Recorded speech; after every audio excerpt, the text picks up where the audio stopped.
Great Expectations by Charles Dickens. Chapter 9. When I reached home, my sister was very curious to know all about Miss Havisham's, and asked a number of questions, and I soon found myself getting heavily bumped from behind, in the nape of the neck, and the small of the back, and having my face ignominiously shoved against the kitchen wall, because I did not answer those questions at sufficient length. If a dread of not being understood be hidden in the breasts of other young people, to anything like the extent to which it used to be hidden in mine, which I consider probable, as I have no particular reason to suspect myself of having been a monstrosity, it is the key to many reservations. I felt convinced that if I described Miss Havisham's as my eyes had seen it, I should not be understood. Not only that, but I felt convinced that Miss Havisham, too, would not be understood, and although she was perfectly incomprehensible to me, I entertained an impression that there would be something coarse and treacherous in my dragging her, as she really was, to say nothing of Miss Estella, before the contemplation of Mrs. Joe. Consequently, I said as little as I could, and had my face shoved against the kitchen wall. The worst of it was, that bullying old Pumblechook, preyed upon by a devouring curiosity to be informed of all I had seen and heard, came gaping over in his chaise cart at tea-time to have the details divulged to him, and the mere sight of the torment, with his fishy eyes and mouth open, his sandy hair inquisitively on end, and his waistcoat heaving with windy arithmetic, made me vicious in my reticence. "Well, boy," Uncle Pumblechook began, as soon as he was seated in the chair of honour by the fire, "how did you get on uptown?" I answered, "Pretty well, sir," and my sister shook her fist at me. "Pretty well?" Mr. Pumblechook repeated. "Pretty well is no answer. Tell us what you mean by pretty well, boy." Whitewash on the forehead hardens the brain into a state of obstinacy, perhaps. Anyhow, with whitewash from the wall on my forehead, my obstinacy was adamantine. I reflected for some time, and then answered as if I had discovered a new idea. "I mean pretty well." My sister, with an exclamation of impatience, was going to fly at me. I had no shadow of defence, but Joe was busy in the forge when Mr. Pumblechook interposed with, "No, don't lose your temper. Leave this lad to me, ma'am. Leave this lad to me." Mr. Pumblechook then turned me towards him, as if he were going to cut my hair, and said, "First, to get our thoughts in order, 43 pence. I calculated the consequences of replying £400, and finding them against me, went as near the answer as I could, which was somewhere about 8 pence off. Mr. Pumblechook then put me through my pence table, from 12 pence make 1 shilling, up to 40 pence make 3 and 4pence, and then triumphantly demanded, as if he had done for me, "Now, how much is 43 pence?" To which I replied, after a long interval of reflection, "I don't know." And I was so aggravated that I almost doubt if I did know. Mr. Pumblechook worked his head like a screw to screw it out of me, and said, "Is 43 pence 7 and 6pence 3 fardens, for instance?" "Yes," said I, and although my sister instantly boxed my ears, it was highly gratifying to me to see that the answer spoilt his joke, and brought him to a dead stop. "Boy, what like is Miss Havisham?" Mr. Pumblechook began again, when he had recovered, folding his arms tight on his chest, and applying the screw. "Very tall and dark," I told him. "Is she, uncle?" asked my sister. Mr. Pumblechook winked assent, from which I had once inferred that he had never seen Miss Havisham, for she was nothing of the kind. "Good," said Mr. Pumblechook conceitedly. "This is the way to have him. We are beginning to hold our own, I think, mum." "I am sure, uncle," returned Mrs. Joe. "I wish you had him always. You know so well how to deal with him." "Now, boy, what was she a-doing of when you went in to-day?" asked Mr. Pumblechook. "She was sitting," I answered, "in a black velvet coach." Mr. Pumblechook and Mrs. Joe stared at one another, as they well might, and both repeated, "In a black velvet coach?" "Yes," said I. "and Miss Estella, that's her niece, I think, handed her in cake and wine at the coach window on a gold plate. And we all had cake and wine on gold plates, and I got up behind the coach to eat mine, because she told me to." "Was anybody else there?" asked Mr. Pumblechook. "4 dogs," said I. "Large or small?" "Immense," said I. "and they fought for veal cutlets out of a silver basket." Mr. Pumblechook and Mrs. Joe stared at one another again in utter amazement. I was perfectly frantic. A reckless witness under the torture, and would have told them anything. "Where was this coach, in the name of gracious?" asked my sister. "In Miss Havisham's room." They stared again. "But there weren't any horses to it."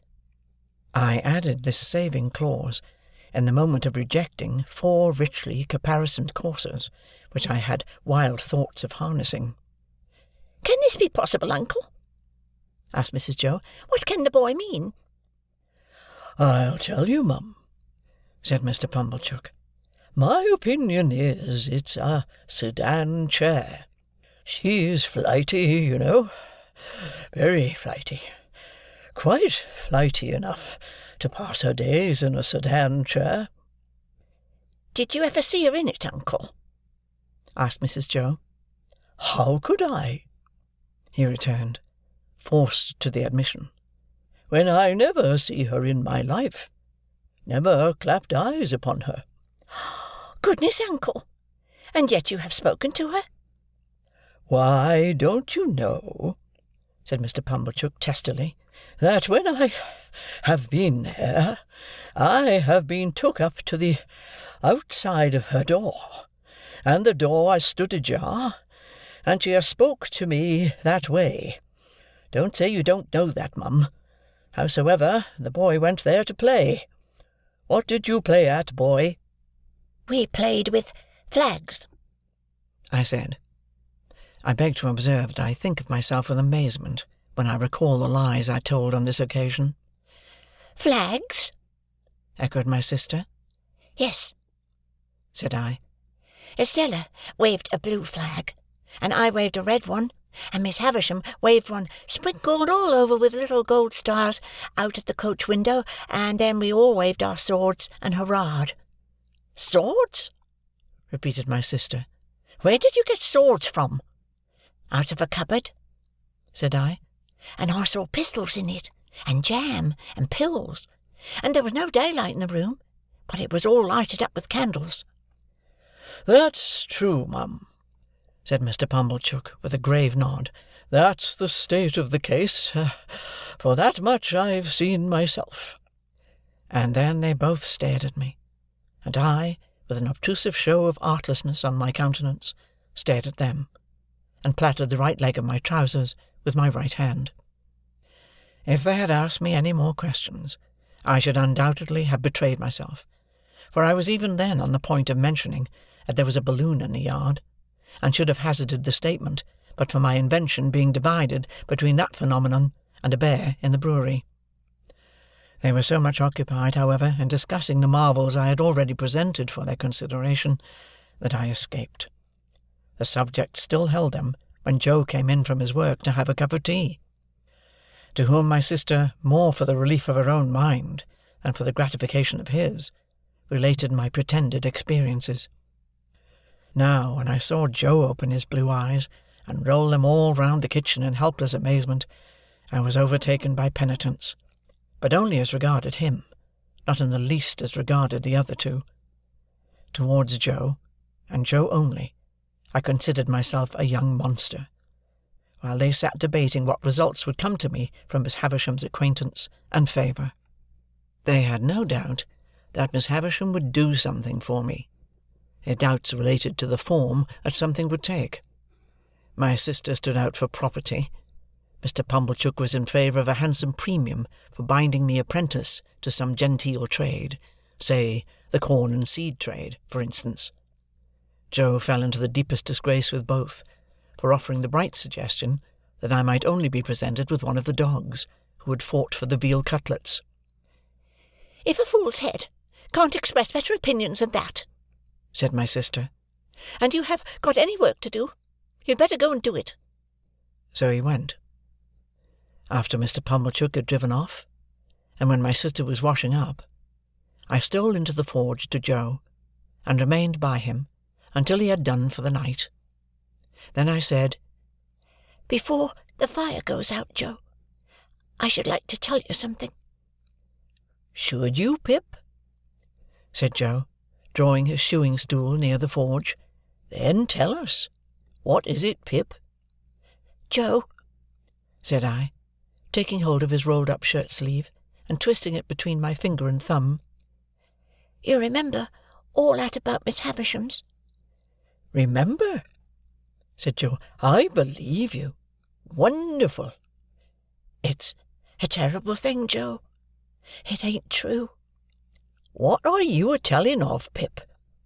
cried Joe, falling back in the greatest amazement. "You don't mean to say it's—" "Yes, I do. It's lies, Joe." "But not all of it. Why, sure you don't mean to say, Pip, that there was no black velvet coach?" For I stood shaking my head. "But at least there was dogs, Pip." "Come, Pip," said Joe persuasively. "If there warn't no veal cutlets, at least there was dogs." "No, Joe." "A dog?" said Joe. "A puppy? Come." "No, Joe. There was nothing at all of the kind."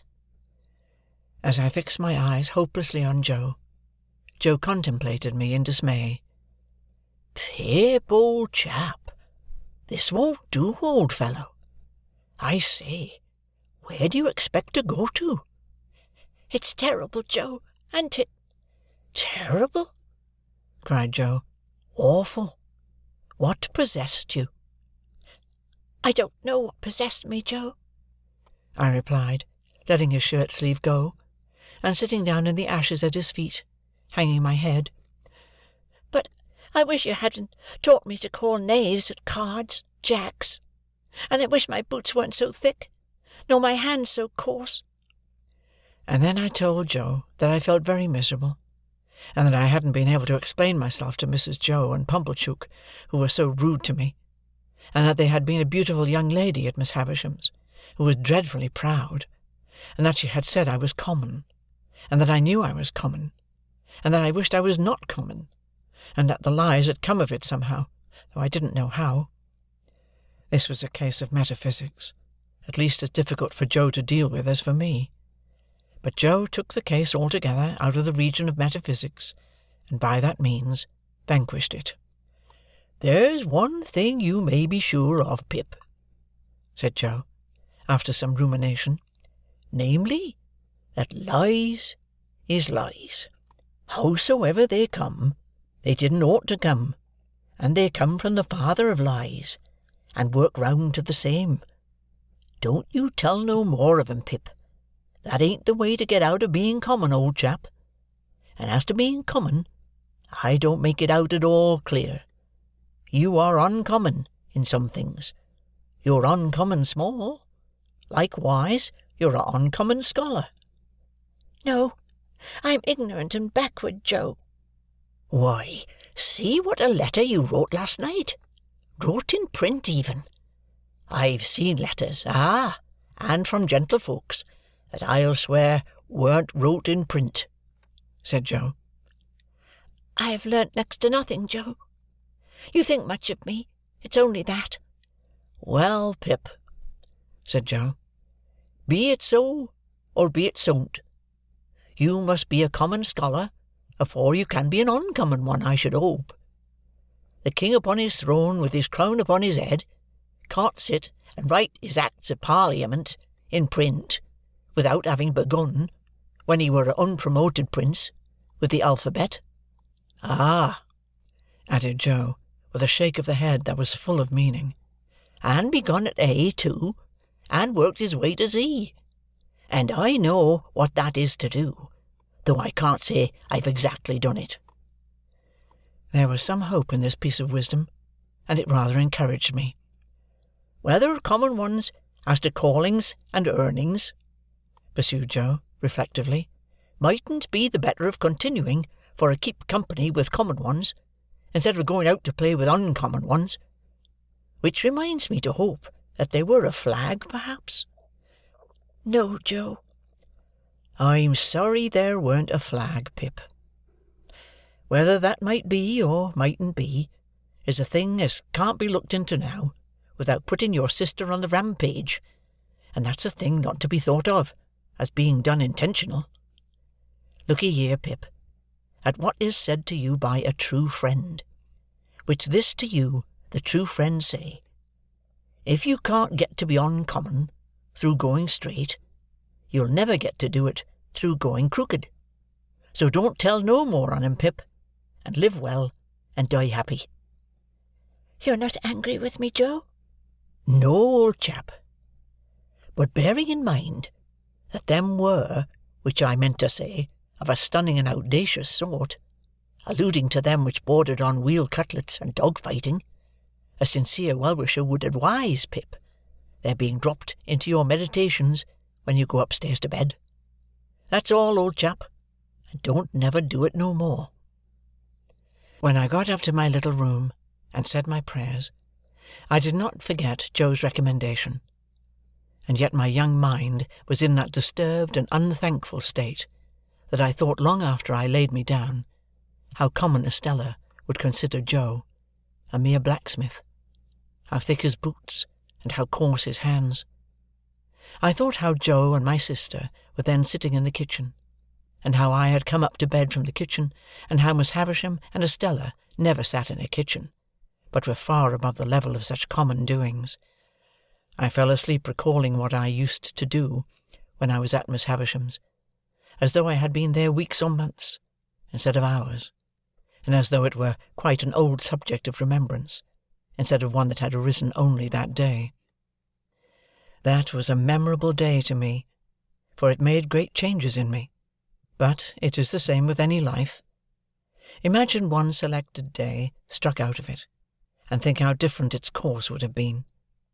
Pause, you who read this, and think for a moment of the long chain of iron or gold, of thorns or flowers, that would never have bound you but for the formation of the first link on one memorable day.